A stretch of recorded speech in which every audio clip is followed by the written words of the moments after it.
Hello and welcome to Business Today Television. I am Siddharth Zarabi and with me a very special guest, Amandeep Singh Gill, the United Nations Secretary General's Envoy on Technology. Welcome, Mr. Gill. Thank you. Namaskar. Namaskar. Our viewers in Bharat would want your views, and you are again one of those Indians, global Indians, to talk about something that has been very visible here at the World Economic Forum, which is AI everywhere. Lots of displays on the promenade of companies talking about AI, but the UN advisory body has just released a report on AI. As we start, just take us through the key findings and then we'll take it forward from there. Sure. So this advisory body is diverse, representative of different points of view, regions, stakeholders, and it has two very eminent Indian experts on it as well. So it just released a report. The Secretary General came and talked about it here at Davos. And the essential point that report makes is that we need to strengthen international cooperation for good governance of AI so that we can realize its benefits, the tremendous opportunities that are there to accelerate progress on the Sustainable Development Goals. Those opportunities will not be realized automatically. They are not just going to flow down. So we need to make some effort. And the report underlines the key areas in which those efforts should be made. Firstly, in terms of the opportunities, what are the foundations you need to put in place for those opportunities in health, financial inclusion, agriculture, food security, education, and then the risks. What are the risks? How do we assess them continuously? And what can we do to minimize the harms that those risks could pose to society, to individuals, to nations? And most importantly, the advisory body recommends certain areas for international cooperation in the form of functions. Kya karna chahiye? What should international institutions do? Such as a regular horizon scanning of how the technology is moving, what its implications are from a neutral perspective. Not because a certain country or a few companies are telling you this is how the technology is moving, the rest of the world should follow that. We need independent, regular assessments, just as we do for climate change with the Intergovernmental Panel on Climate Change. And likewise, promoting interoperability across borders in terms of safety standards. You see a lot of AI safety institutes and centers being set up. The UK has announced one, the US has announced another one, Japan is following suit. We are concerned at the UN that this could lead to fragmentation of AI governance. So we need to make sure that different efforts are based on a common set of design principles and that they are interoperable with each other so that the field can develop, but can develop responsibly. For the average viewer, I want to draw a parallel, and I don't know even if that parallel is justified. We saw crypto, a boom and a bust, of course, but that's not my question. There was a lot of talk about a framework for crypto, obviously on account of cross-border implications and other sort of aspects of the technology.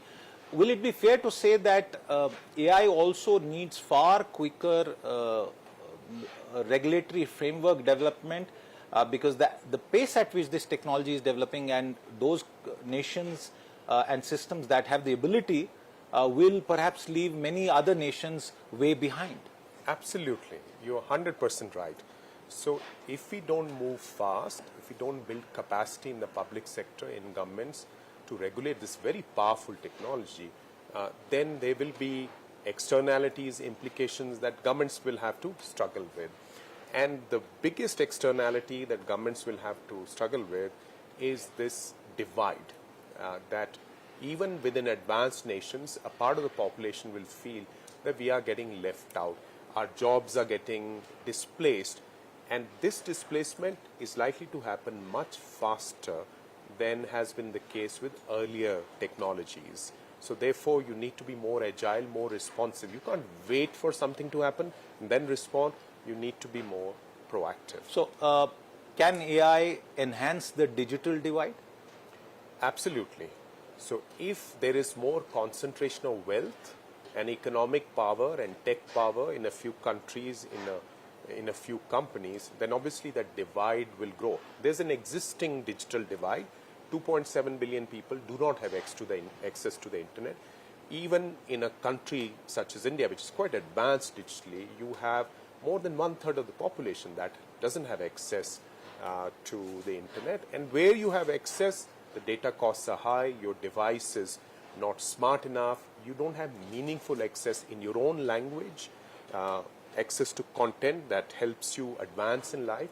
Now, if AI is not developed in a way to address the divide, it's just allowed to develop in a kind of chaotic fashion, then that existing divide could deepen.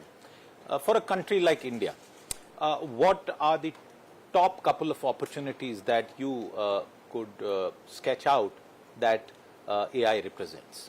I think India has a huge advantage. One, because there's talent. There's amazing AI talent in India. Second, it has built a foundation through the India stack, through Aadhaar, the UPI, the payments mechanisms.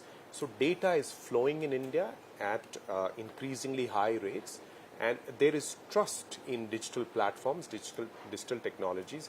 So India can leverage AI, for instance, to further bridge the last mile gap in the delivery of services, to enhance, let's say, government, the quality of governance, to help improve healthcare. Diagnostics is a huge challenge in India. The number of qualified doctors in certain specialities is limited.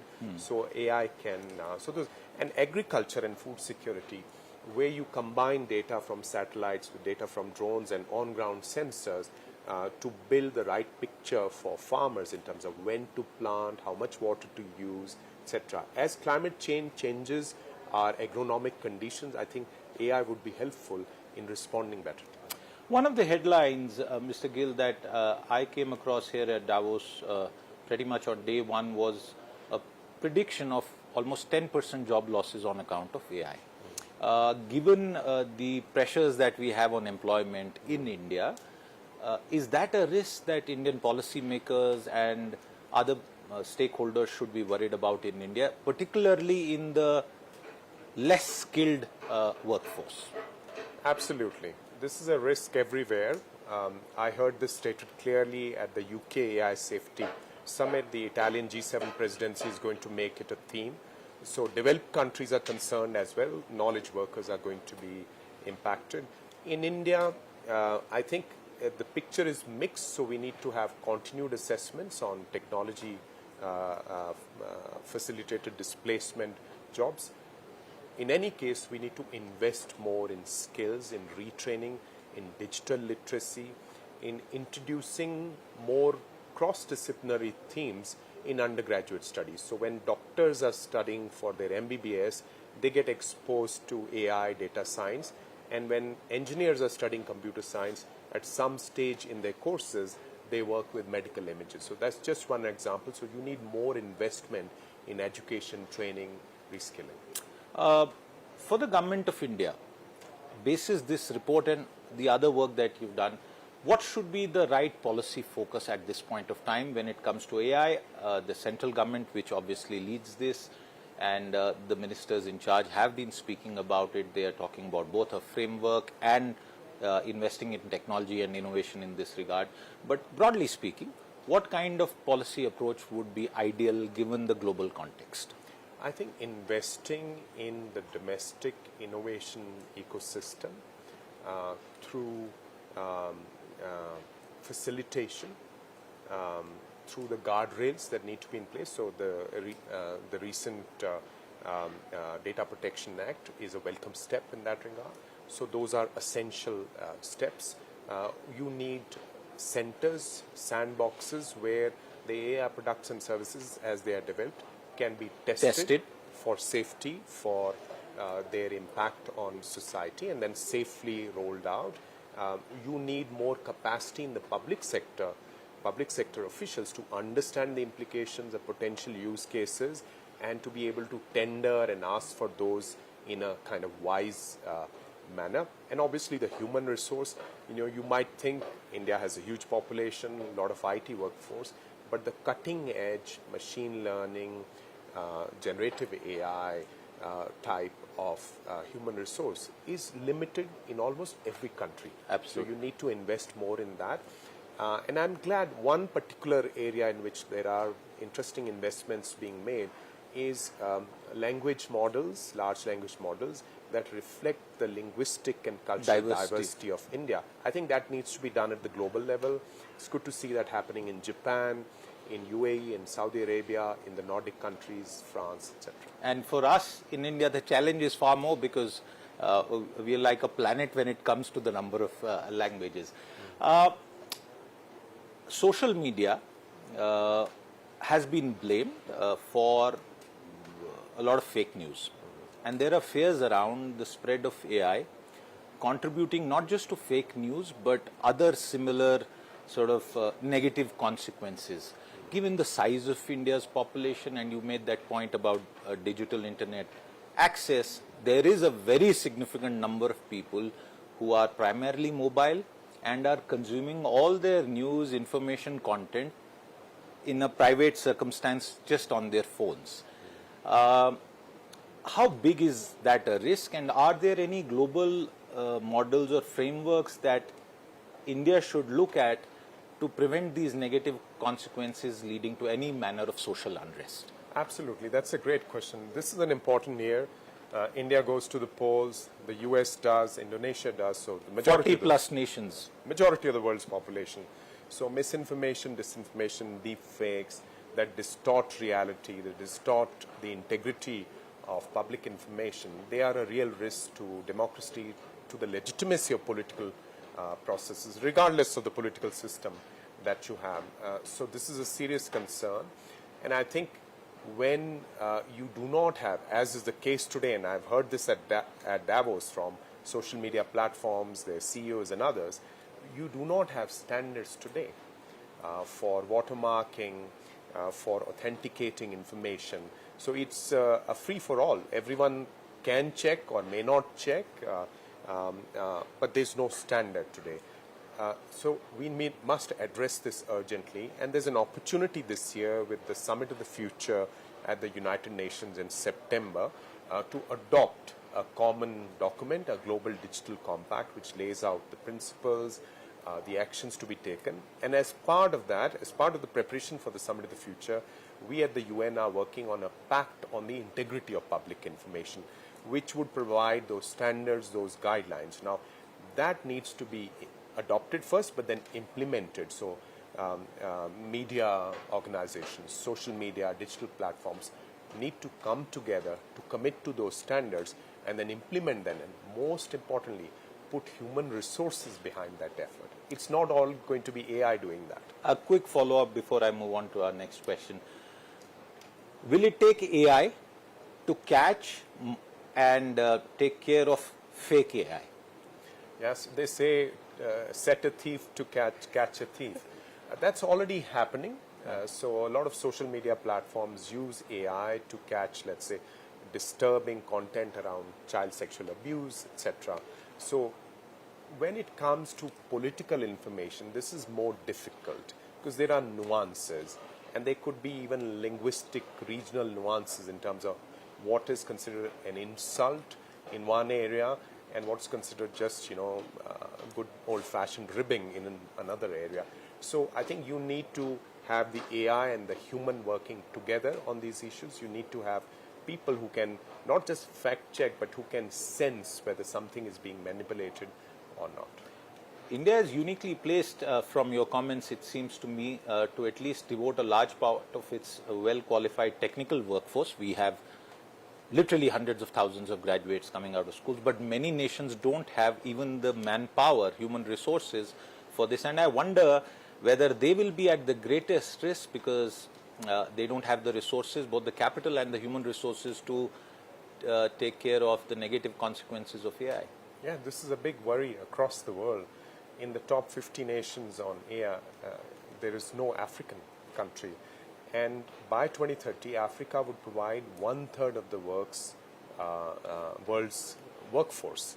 So we need to invest in that future workforce as well. So this is an international collaboration issue. countries that are more fortunate, companies that have more resources must step forward and help build capacity around the world, not just on AI, but also data, digital public infrastructure, which can help countries leapfrog their development challenges. Mr. Gill, 4 decades, 5 decades ago, the first moves towards a new global world trade order started. And we then saw the advent of the World Trade Order. India, in fact, joined the World Trade Order much ahead of China.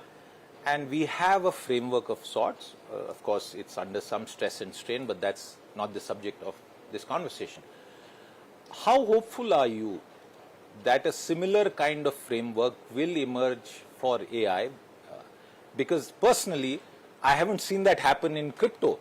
But it seems to be fading for a different set of reasons, not the technology, some of the questionable applications. Are you personally hopeful that we could see a new WTO kind of framework deal that emerges around AI and overall digital governance globally? That's a great question and brings us back to the UN report that has just been released.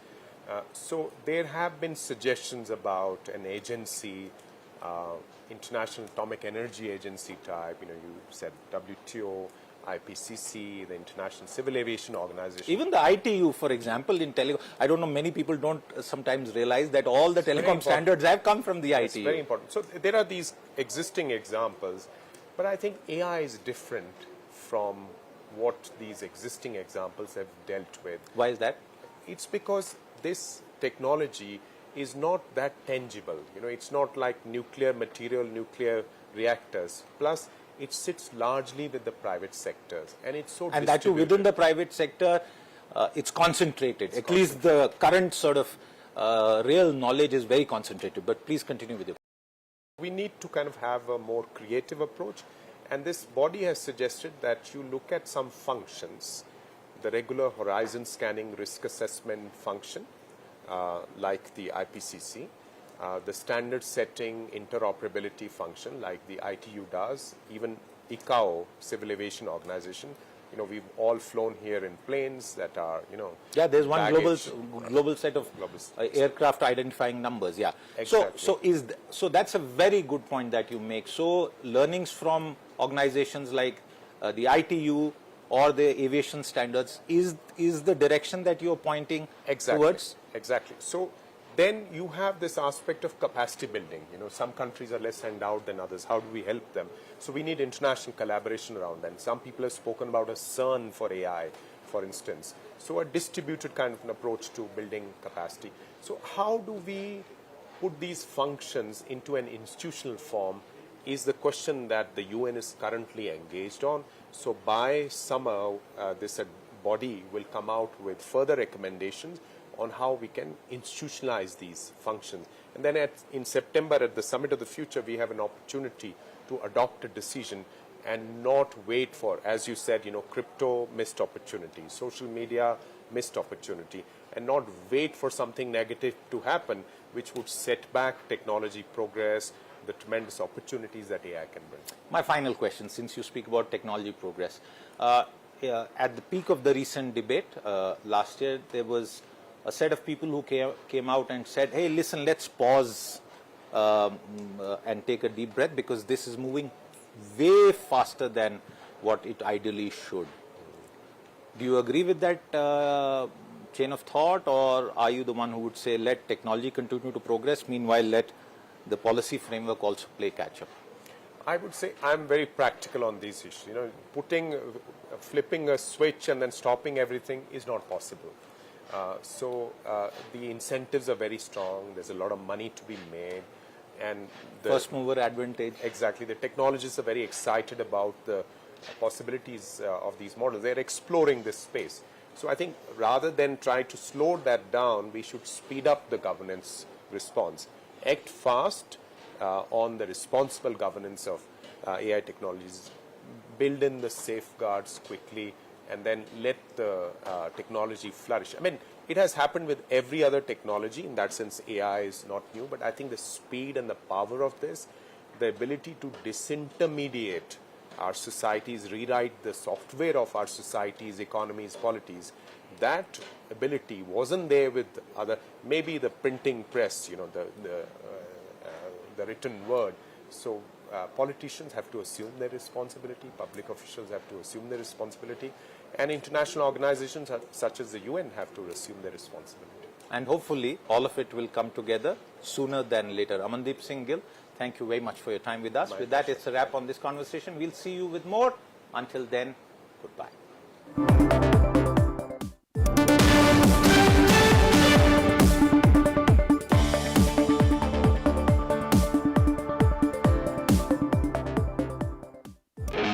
Darwin Platform Group of Companies is one of the fastest growing diversified Indian conglomerates with global footprints. It is setting up offices globally and tying up with companies across the globe from multiple sectors. The company has ventured into real estate and construction, stockbroking and finance, arms and ammunition, mining, airlines and many other sectors.